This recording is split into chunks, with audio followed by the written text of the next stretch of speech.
City কর্পোরেশনে তো মূলত যে তিনটা বড় কাজ হচ্ছে যে আপনি রাস্তার বাতির কাজটা করবেন, রাস্তা তৈরি এবং আপনার পরিচ্ছন্নতা।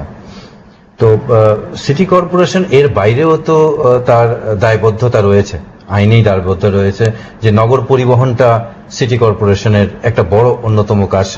স্বাস্থ্য সেবাটা রয়েছে, সাংস্কৃতিক কর্মকাণ্ড। আগে আমরা যেরকম দেখতাম যে প্রত্যেকটা ওয়ার্ডে কিন্তু শরীর চর্চার কেন্দ্র ছিল, লাইব্রেরি ছিল, খেলার মাঠ ছিল, এগুলা সবই কিন্তু দখলও হয়ে গেছে, হারিয়ে গেছে। আজকে বুড়িগঙ্গাকে তো আপনি খুঁজেও পাওয়া যায় না। বুড়িগঙ্গার পানি আমার মনে হয় এখন এটা দিয়ে বোধহয় আমরা বিষ হিসাবে ব্যবহার করা যায়।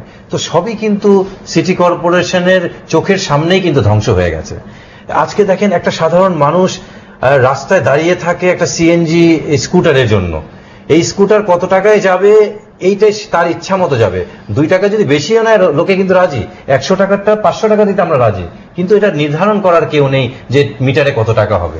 আজকে নগর পরিবহনের যে অবস্থা মানুষের, যে তার এই পরিবহন খাতে যে পয়সা ব্যয় হচ্ছে তার নাভিশ্বাস উঠে যাচ্ছে। আজকে প্রত্যেকটা জায়গায় কিন্তু সিটি কর্পোরেশনের যেখানে কাজ করার কথা ছিল এই জায়গা থেকে কিন্তু আমরা ছিটকে পড়েছি। ঢাকায় একটা শহর দুনিয়ার মধ্যে যেখানে ট্যাক্সি সার্ভিস নাই, না ট্যাক্সি কল্পনা করতে পারবেন? আছে কিন্তু না, এখন তো ওটা হারিয়ে গেছে, একেবারে হারিয়ে গেছে। ধন্যবাদ সুভাষী ভাই, শেষ বক্তব্য 1.5 মিনিট। 800 সিসি মারুতি